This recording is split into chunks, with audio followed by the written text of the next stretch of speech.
Hello again, Ms. Johnson. My name is Viliamu. I'm from your Tuesday and Thursday class at 9:30 to 10:50. And I'll be doing my final speech. My final speech is an informative speech, and it is titled Best Hawaii Beaches to Visit During the Summer. With summer temperatures, according to CNN.com, estimated to be at an all-time high this summer. Besides ice cream, what other way is there to cool off than by packing up your things, headed outdoors for a nice day at the beach? With its natural beauty, from the swaying palm trees to the white sands to the crystal clear water, going to the beach not only allows you to cool off, but to get away from the distractions of everyday life. And although we are in American Samoa, the beaches I am talking about are the ones I grew up around, or I grew up going to, in the state of Hawaii. Hawaii has beaches for every kind of person out there, whether you're a person who prefers going to a private beach or going to a beach with a public beach, a crowded one or secluded one. I will tell you about 3 beaches I used to go to when I was growing up in Hawaii. The first beach I'll be talking about is Lanikai Beach Park. This is located on the west side of Oahu, on the west side of the island of Oahu, and it is tucked away in Kailua. This beach is predominantly a family beach. People go there to spend time with their families. So this is an ideal place for a Saturday picnic with the kids or with your siblings. And so the first good thing about this beach is it has a big field. The field is about 5 football fields wide and about 3 or 2 football fields long. So it's a pretty good sized park. So with this park, they have a public grill set up all over, so you just go there, set up a tent, and just barbecue all day while kids enjoy the beach. The beach itself is nice and sandy, and there's no rocks, so you're 100% guaranteed to have a good day at the beach if you know how to swim. If you don't worry, there's always lifeguards on hand. And besides the beach, there's also family activities for the children. Almost every day, especially during the summer, the government workers set up bouncy houses all over the park or water slides for the kids. And they have little booths to educate people on the beach and what you can do at the beach, what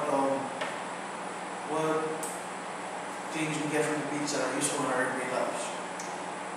Now, besides activities on the park, such as the bouncy houses and the water slides, there's also beach activities that are provided at the beach park. Beach activities such as beach volleyball, which range from just regular pickle games to organized events, tournaments for your avid beach volleyball goer. There's also my personal favorite, kayaking. I know I don't look like a kayak, but that's a fun activity to do. Although you do have to spend about $4 for an hour, but you get a pretty good sized kayak for yourself or even for a partner, and you get to go out as far as you can, or you want to, and enjoy the beach away from the beach. And another one I see people doing, which I never personally tried, is fishing. People can go on their boats or rent a boat and go out and fish for hapu, lue, or some people even fish for marlins, which is way farther out. And overall, the best thing about this beach is the good company you encounter while you're there.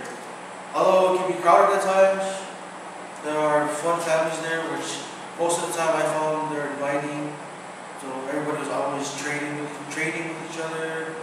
Like, I'll give you this chicken, and you give me this kind of chicken, which is pretty cool. And since it's a family beach, it's always guaranteed good, clean fun, such as you don't have wild drunks going all over or teenagers And overall, it's a great family experience. The next beach I'll be talking about is Viliamu. Now, Viliamu is a beach if you want to take risks, I would say, or surf.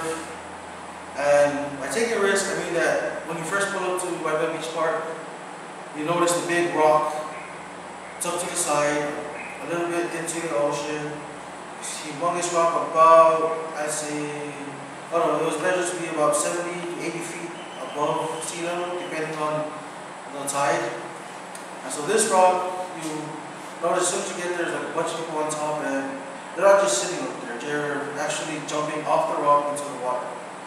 And the water is about, depending on high tide, it's about 50 feet to 60 feet high above the water. And at low tide, nobody really jumps off. But the water itself is pretty deep, so you don't worry about hitting the bottom. And so the cool thing about the rock, you can take good pictures from the bottom, take pictures of people jumping off, or a video camera to have it stored for memories for later on viewing. And you can test your fear of heights by either jumping off the kiddie jump, which is about 20 to 10 feet high, or jump off what the locals love to call the flying Y, which is at the very top of the rock. And for the surfers out there, then of course this is all for me watching my friends or watching people at the beach surfing, but I noticed that you can have either surfers range from people who've never surfed before to people who surf every day. And the waves are pretty good out there too. They range from about 2 feet waves to 10 feet. And then the biggest I saw there was about 20-footer. And it's pretty crazy out there. But not to worry, as always, there's always a lifeguard out there to watch out for your back. And ultimately, it's a great place to have fun with your friends. Bond. You can take a cooler, cool off over there. Now, whatever you put in your cooler, that's your decision. And you get to jump off and surf. Now, my last beach. This is a beach hardly anybody in Hawaii knows, I believe. And it's called Viliamu Beach. So this will be your private beach where you can either get away from the world and do your own thing and just get away from the overall craziness of everyday life. Because it is a private beach, there's hardly anybody there at a given time. It can either become a romantic experience, a loved one, or a prospective loved one. And it's pretty. And the moon seems to come from that side, so that's probably why people tend to go there. I know my cousin got proposed to his fiancée there, my other cousin got proposed there, and then my auntie and uncle got married on that beach. So it's pretty romantic beach, I would say, in our family. Another thing why it's good is because nobody really bothers you. So you can literally just take a week off, because they do have cabins. They have cabins, but so you have everybody sleeps with themselves right while they're there. Nobody bothers each other, and they have a nice little restaurant thing, but it's about a 5-mile drive from the beach, and they serve awesome shrimp. Trust me. Well, with all this heat coming our way this summer, why wouldn't you want to go to the beach? It allows people to bond with one another, have fun, relieve stress, find some much needed, if needed of course, me time. But most important of all, it allows you to escape the heat and cool off. And here's my visual aid. Sorry to have a projector this time around. I'm going to get back out of the way. This picture of the 3 beaches I talked about. As you can see, here's the people jumping off the rocks. Here's Lanikai.